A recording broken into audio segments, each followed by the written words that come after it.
আমার আর্গুমেন্টের সর্বশেষ দিন ছিল। আমি ইতিপূর্বে গতকালকে যা বলেছি, তার আগের দিন যা বলেছি, মুদ্রা কথা আজকে তারই নির্যাস।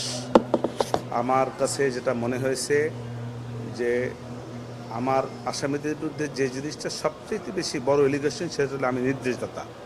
এই নির্দেশদাতা হিসাবে আমি মনে করি রাষ্ট্রপক্ষটা প্রমাণ করতে পারে নাই। কেন পারে নাই, তার পিছনে আমার বক্তব্য হলো এই যে অডিও এবং ভিডিও রেকর্ড দ্বারা তারা বলতে চাচ্ছে যে আমি নির্দেশদাতা। সেই অডিও এবং ভিডিও রেকর্ডগুলিকে শুধু একজন দ্বারা তারা ওনারা পরীক্ষা করেছেন, রাসায়নিক পরীক্ষা।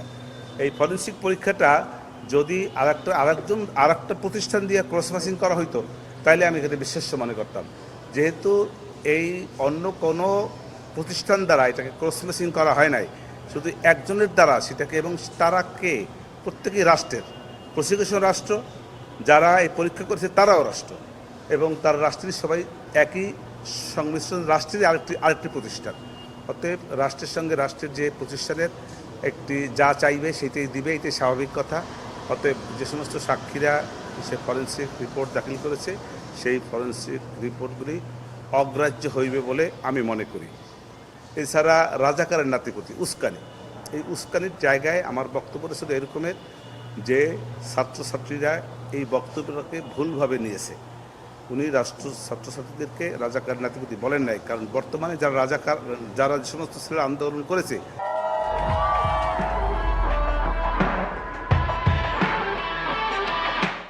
তাদের জন্ম অনেক স্বাধীনতা যুদ্ধের অনেক পরে। আর তাদের পিতামাতাকে তারা রাজাকার ছিল কি না, তার দাদা নানা রাজাকার ছিল কি না, এইসব প্রশ্ন আমি করেছি।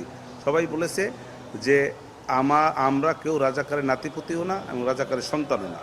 সেক্ষেত্রে এই যে বক্তব্যটার ভিতরে একটা ভুল ছিল, এবং তাদেরকে বাচ্চা কোমলমতি ছেলেমেয়েদেরকে ভুল বোঝানো হয়েছে কোনো একটি পক্ষ দ্বারা।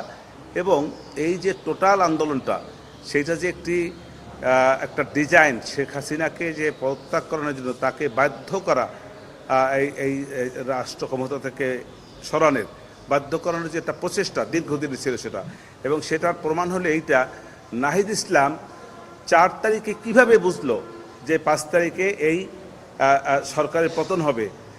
সেই কারণে সে 4 তারিখে সে ডক্টর ইউনূস স্যারের সঙ্গে কথা বলেছে। এই যে জিনিসটা, এইটাকে সমস্ত কিছুর সন্দেহের মূল একটি চালিকা শক্তি বলে আমার কাছে মনে হয়েছে। লার্নেড কোর্ট জজশিপ যদি এইটাকে গ্রহণ করেন, এই এক পয়েন্টের উপরেও আমার আসামি খালাস পেতে পারে। এটাই আমার কথা। রাজশাকীর ঘরে বলেছি, সে নিজেকে বাঁচার জন্য সে অন্যের কাঁধে দোষ দিয়ে বাঁচার চেষ্টা করেছেন। অতএব এই যে অন্যকে দোষ দিয়া নিজে বাঁচার যে প্রচেষ্টাটা, এটাকে গ্রহণ করবেন না বলে এটাই আমি মনে করেছি। উনি দোষী। ফল রেকর্ড বললাম একটু আগে। প্রেয়ারে বলছি আমার আসামিরা বিরুদ্ধে সন্দেহাতীতভাবে রাষ্ট্রপক্ষ এই মামলা প্রমাণ করতে সক্ষম হয় নাই।